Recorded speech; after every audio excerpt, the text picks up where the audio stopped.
Good morning everyone. So again series को complete कर रहे हैं, हम लोग कंटिन्यू कर रहे हैं सीरीज को। That is RS mains English part तैयारी हो रही है उसकी। आरएस मेंस के पेपर की जो इंग्लिश पार्ट है, जो 80 मार्क्स का आपका आने वाला है, ठीक है, वेरी वेरी इंपॉर्टेंट। इस 80 मार्क्स का प्रिपरेशन कर रहे हैं हम। 4 पेपर होंगे आपका, हर पेपर होगा 200 मार्क्स का, तो इन ऑल आपके 800 मार्क्स होंगे और उनमें से 80 मार्क्स की तैयारी हो रही है। Why this 80 marks is so important? They are क्योंकि यहाँ जो 600 मार्क्स हैं, 200 एक GS1, GS2 एंड GS3, ये 600 मार्क्स जो है वो मोर और लेस एक जैसे आएंगे सबके। जिन लोगों ने भी, जो भी एस्पिरेंट्स हैं, मोर और लेस एक जैसे नंबर आने वाले हैं। वाई? क्योंकि प्रीलिम से from prelim exam you have been preparing for these 3 papers.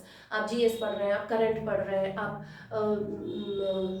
मतलब जितने भी जो करंट अफेयर्स है, हिस्ट्री पढ़ा आपने, ज्योग्राफी पढ़ा है, इकोनॉमिक्स पढ़ा, पॉलिटिकल साइंस, पब्लिक एडमिनिस्ट्रेशन, सारा कुछ पढ़ा हुआ है आपने।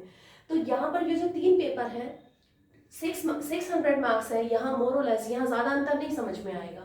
जितने भी एस्पिरेंट्स हैं, अंतर आपको समझ में आएगा ये लास्ट वाले 200 मार्क्स में, जिसको डिवाइड करते हैं 120 प्लस 80। 120 की हिंदी आएगी और 80 मार्क्स का इंग्लिश आएगा। I am teaching you English of 80 marks. Why it is so, why is it so important? It is why because ये जो 80 मार्क्स है, हिंदी और इंग्लिश दोनों ही लैंग्वेज बहुत इंपॉर्टेंट हो जाती है यहाँ। लेकिन जो हिंदी मीडियम वाले बच्चे जो हैं, उनके लिए हिंदी करना बड़ा आसान हो जाता है, इंग्लिश में वो दिक्कत आती है उन्हें। So Hindi medium, specially Hindi medium वाले बच्चों के लिए ये लेक्चर्स हैं, क्योंकि उनकी जो इंग्लिश की डिफिकल्टी है वो यहाँ पर खत्म होती है। और अगर इंग्लिश में वो अच्छे नंबर लेकर आते हैं, हिंदी में तो वो ला ही रहे हैं। 200 में से आप ज़्यादा से ज़्यादा अगर मार्क्स यहाँ अचीव कर लेते हैं, इट मीन्स आप जो टॉपर्स वाली लिस्ट है वहाँ जा रहे हैं। क्योंकि यहाँ पर ये 600 नंबर जो आ रहे हैं, इनमें ज़्यादा अंतर नहीं दिखाई देगा। अंतर आएगा इस 200 नंबर वाले पेपर में, जो कि पेपर नंबर 4 है। तो उसी की तैयारी हम लोग कर रहे हैं, इंग्लिश की, जो 80 मार्क्स का आने वाला है आपका, राइट।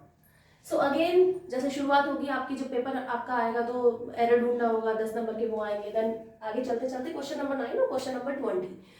आप पुराने लेक्चर्स देख लीजिए, सारे लेक्चर्स में हम लोग पूरा पेपर कर रहे हैं। ये 2018 का पेपर है, राइट। 2018 के पेपर पे बात की हम लोगों ने, 2021 के पेपर के ऊपर बात की है, प्रीवियस ईयर के क्वेश्चन पेपर है। सो दैट डिफिकल्टी लेवल कितना है वो आपको समझ में आएगा, राइट। सो 2018 का पेपर है, आप पेपर उठा के देख सकते हैं, क्वेश्चन नंबर 19 और 20 यही क्वेश्चंस है वहाँ, राइट। अब ये क्वेश्चंस क्या है? क्वेश्चन लिखा हुआ है, right a one word substitution for the following sentence. ये 2 सेंटेंस है, इसके लिए आपको वन वर्ड सब्स्टिट्यूशन बनाना है। हालांकि ये एक सेंटेंस भी नहीं है, एक फ्रेज है, ठीक है, लेकिन वहाँ सेंटेंसेस है, वहाँ पर इतना ध्यान नहीं देना है। अगर सेंटेंस लिखा है आपको, तो बस उनका वन वर्ड सब्स्टिट्यूशन निकालना है। बहुत इंपॉर्टेंट है ये तो। प्रीवियस ईयर क्वेश्चन पेपर की तैयारी हो रही है, अदरवाइज आपको बहुत लेक्चर ऐसे भी मिल जाएंगे। चैनल से जुड़ जाइए, सब्सक्राइब कर लीजिए, सो दैट आप सारे लेक्चर्स अवेल कर, ये जो अपॉर्चुनिटी है लेक्चर्स देखने की और पूरा प्रॉपर एक्सप्लेनेशन देखने की, वो अपॉर्चुनिटी अवेल कर पाएंगे आप। तो चैनल को सब्सक्राइब कर लीजिए और पुराने वाले जो लेक्चर्स हैं वो देखते चलिए, क्योंकि वन वर्ड सब्स्टिट्यूशन, बहुत सारे one word substitutions I have taught you in the detailed explanation. कैसे वो वन वर्ड सब्स्टिट्यूशन है, बहुत सारी चीज़ें, कई बार स्टोरी फॉर्म में आपको समझाया गया है कि स्टोरी के थ्रू वन वर्ड कैसे याद रखना है। बहुत सारे I have tried my best, right.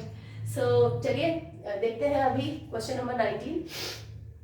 Question number 19 says, पहले तो आपको वन वर्ड सब्स्टिट्यूशन निकालना है, ये क्वेश्चन बता रहा है। अब सेंटेंस क्या है? A person who is primarily concerned with making money at the expense of ethics. Ethics का खर्चा करने के, एक्सपेंस बहुत एक्सपेंसिव है ना, महंगा है, तो एक्सपेंस एथिक्स का ध्यान न रखते हुए, वो कंसर्न किसके लिए है? मेकिंग मनी के लिए। ऐसा बंदा जिसके लिए एथिक्स मायने नहीं रखते, जिसके लिए पैसा मायने रखता है, वो पैसा बनाने के चक्कर में एथिक्स के ऊपर ध्यान नहीं देगा, ऐसे व्यक्ति को हम क्या कहते हैं? ऐसे व्यक्ति को हम क्या क्या कहते हैं? यहाँ पर वर्ड आया हुआ है, वन वर्ड सब्स्टिट्यूशन है, तो वन वर्ड सब्स्टिट्यूशन में उसे बोलेंगे मिसियानरी, राइट। मिसियानरी, इसका प्रोनाउंसिएशन आप फोनेटिक्स यहाँ पर देख सकते हैं, ये है मिसियानरी, राइट। मिसियानरी मतलब होता है ग्रीडी। उसको कोई फर्क नहीं पड़ रहा है कि उसके एथिक्स उसकी जो वैल्यूज़ हैं, उसके जो मॉरल्स हैं, वो कहीं उनके ऊपर अगर कोई मॉरल्स खराब भी हो रहे हैं तो he does not think about morals. The person thinks only to make money. इस तरह के व्यक्ति को हम क्या बोलते हैं? मिस्टियानोरी. राइट. सेकेंड आपके पास में है क्रिटिकल जज ऑफ एनी आर्ट और क्राफ्ट. एक क्रिटिकल जज जो होता है किसी आर्ट या क्राफ्ट का, एक क्रिटिकल जज, उसे हम बोलते हैं कैनासे. कैनासे स्पेलिंग देखिए, CONNOISSEUR. यहां पर आपका प्रोनाउंसिएशन दिया है कैनासे. कैनासे. राइट. और इसका मतलब होता है सैम्पलर या असेर.